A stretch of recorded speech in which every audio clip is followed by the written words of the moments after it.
صليت صلاة المغرب، وراحوا يقرأون المطويات والكتيبات التي توزع مجانا ولا تباع، ودارونا فتن في المساجد وهو ما يعرفش يرقع صلاته.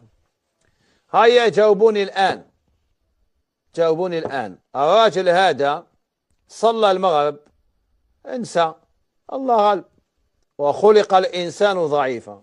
طائفة من الناس عزموا على تدمير المغرب الشقيق. فيقوا يا ناس واتقوا الله، هذا شيء لم يقع أبدا، سيناريو محبوك مخدوم على الأمة أن تحمي المغرب الشقيق. خطيكم الفيسبوك هذا الذي يدمر عليكم حياتكم. النبي صلى الله عليه وسلم يقول: المسلم أخو المسلم، لا يظلمه ولا يحقره، لا يظلمه ولا يحقره. حسبنا الله ونعم الوكيل. اللهم يا رب يا رب املأ بيوتهم خير وبركة، اللهم يا رب املأ بيوتهم خير وبركة. اللهم باعد بينهم وبين الحرام كما باعدت بين المشرق والمغرب.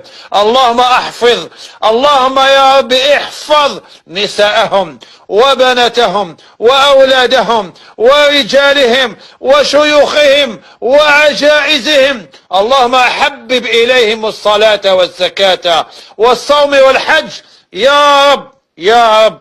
هؤلاء المحبين من وجدة أختم لهم بلا إله إلا الله، واحشرهم مع أهل لا إله إلا الله. سلم لي على أزلال، وسلم لي على الزاوية البصيرية، وسلم لي على الدار البيضاء، وسلم لي على مكناس، وسلم لي على فاس القديمة والجديدة. سلم لي على الشرفاء من آل بيت رسول الله صلى الله عليه وسلم. سلم لي على العلماء، سلم لي على المدرسة الغمارية، سلم لي على المساجد. اللهم إني أسألك بالقرآن الكريم آية آية أن تحفظ المغرب الشقيق